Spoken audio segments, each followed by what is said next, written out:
4 scores and 7 years ago, I was a nigger, then a colored, an African American, and now I'm a black.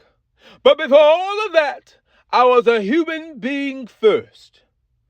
That is the story that people keep forgetting to tell about my experience, my existence. The story that slavery keeps forgetting to acknowledge because, according to this Constitution, I'm only 3/4 humans and 1/4 beast. And although it's been amended on paper, it has not been amended in the hearts of certain men and women. And it is those certain men and women that I must address today.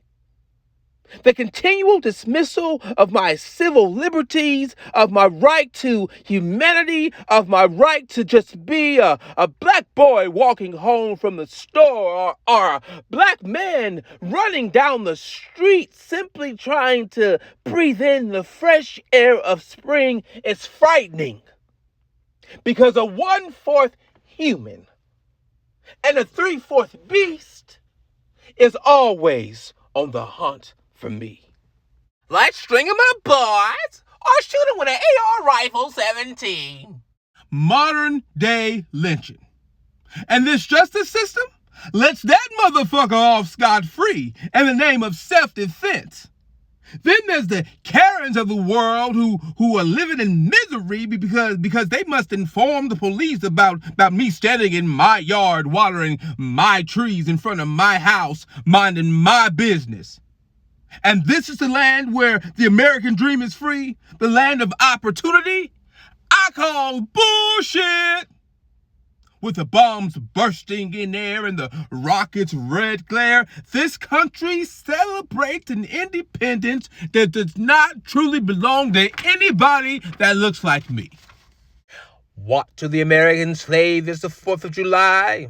I answer. A day that reveals to him, more than all other days in the year, the gross one injustice and cruelty to which he is the constant victim. To him, your celebration is a sham. Your boasted liberty an unholy license. Your national greatness swelling vanity.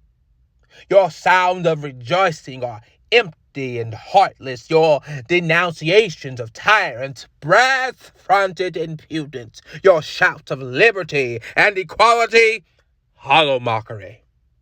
Your prayers and hymns, your sermons and thanksgivings, with all your religious parade and solemnity, are to him mere bombast, fraud, deception, and piety and hypocrisy. I've been there, and I cover up crimes which would disgrace a nation of savages. There is not a nation on the earth guilty of practices more shocking and bloody than are the people of the United States at this very hour. Go where you may, search where you will, roam through all the monarchies and despotisms of the old world, travel through South America, search out every abuse. And when you have found the last, lay your facts by the side of the everyday practices of this nation, and you will say with me that for revolting barbarity and shameless hypocrisy, America and reigns of without rival. I pledge allegiance to the flag of the United States of America, and to the republic for which it stands, one nation, under... Hold up. Wait. You want me and all of my blackness and all of my black children to pledge allegiance to a flag and a United States where I am looked at as cattle to be slaughtered? You must be out your fucking mind. What nation under God my ass? What God are you serving, huh? Can't be the same God I serve, because all your God has you do is lie, cheat, steal, kill, destroy, terrorize, rape, cause division, hate, manipulate. Yeah, I don't feel no love coming from that God. Nope, that's not God. That's you trying to play God. Newsflash, crash chance, dummy. You are just a mere mortal who will eventually die of something, even if it is just of old age. And then you gonna have to meet your maker and give an account for all the shit you have done. What you gonna tell him, huh? What will you have to say for yourself? Not a damn thing. You said everything you had to say about the life you lived and the way you treated people while living it. Big God, Trump, little gods, all day, every day. Think about it.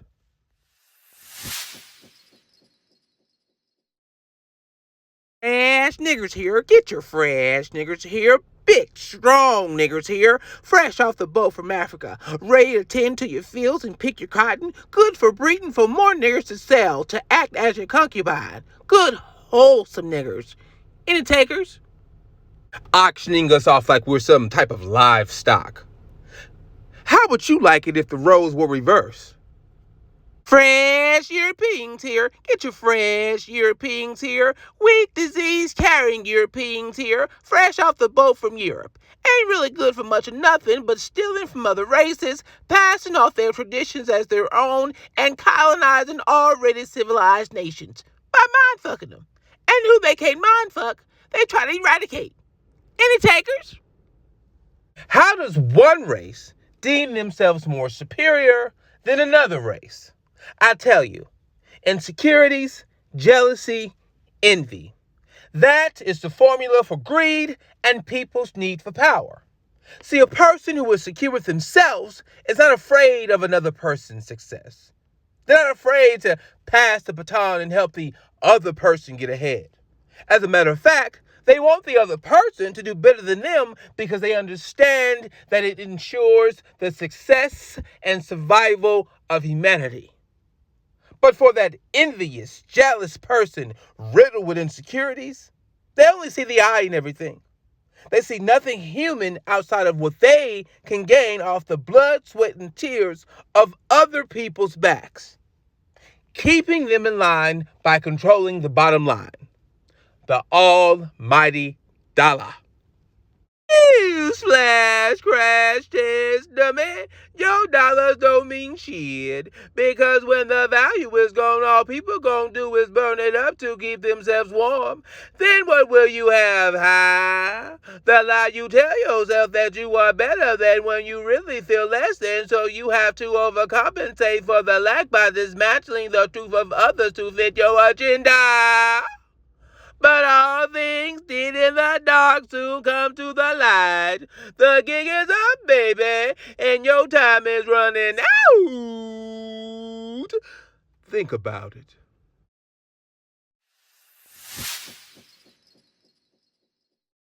There is a storm in that cloud which today, though no longer than a man's hand, is destined to sweep over this country and wake up this guilty nation. Then we shall know where the fault is and if these dry bones can live. The government wished us to bring back the country to what it was before. This is possible, but what is to be gained by it?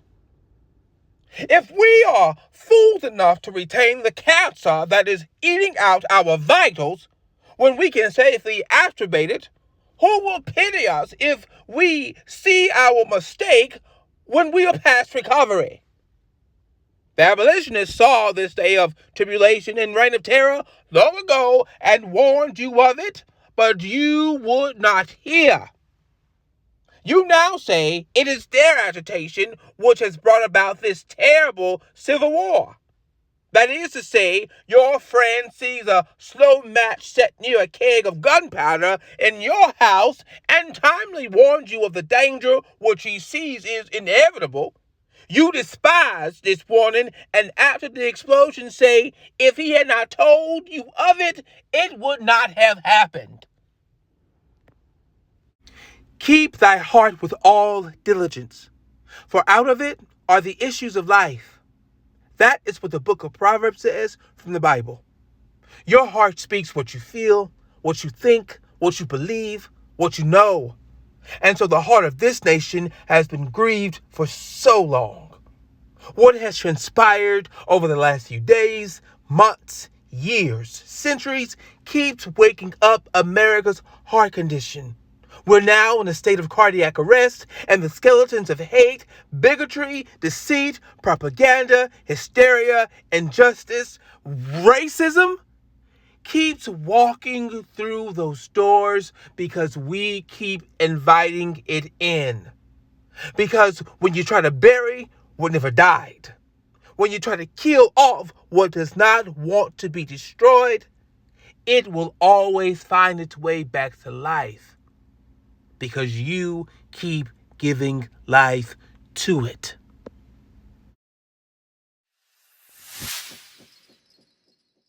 Give us a king, they said.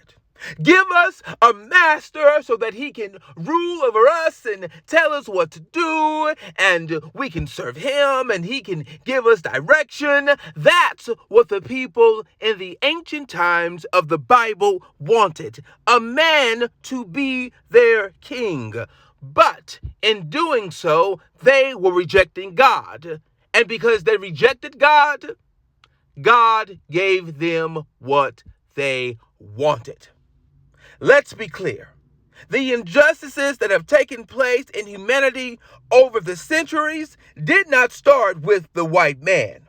It started with one man's need to feel more superior than another man. Therefore, it is the spirit indwelling within the men that causes division. Let's get deeper. I'm convinced that this thing we call racism is a power struggle within a person's mind embedded with a spirit of confusion. Bible says God is not the author of confusion, and he brings peace to all of his children. But some of y'all claiming to believe in God seem really confused. Yeah, some of y'all seem stuck between that hard rock and a stupid place. It takes more energy to hate than it does to love, and some of y'all gonna die miserable as hell. Racists are confusionists, because nowhere in the Bible does it state that God creates disorder and chaos among people who are not the same color. God is not a racist. People are.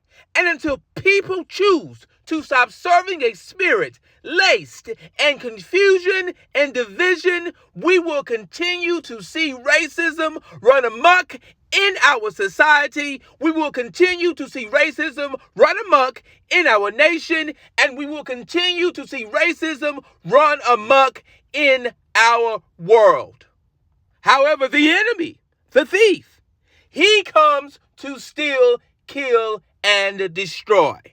God wants peace. The enemy of God, he wants division and chaos. And so you have to choose which spirit you're going to serve. Are you going to serve a spirit that wants peace? Or are you going to serve a spirit that wants chaos and confusion? We shall not be moved. Like a tree planted in the ground by the water, we shall not be moved. Our DNA fermented into the foundation of this earth, we shall not be moved. Like the willow tree that blooms in the spring, every branch, every leaf, every stem, authenticated by the one true living King, we shall not be moved. Like the river that flows into the streams, our seeds birth life, our trees bear good fruit, our souls still unshaken. No grave can bury us, no lie can turn us, and though we toil with pain and strife. The weeds cannot kill our roots because we are forever everlasting, resilient, always rising, always striving, always the dream realizing, passing through the storm, still loving through the hate, giving this cloak of grace because mercy soothes our case. We shall not be moved.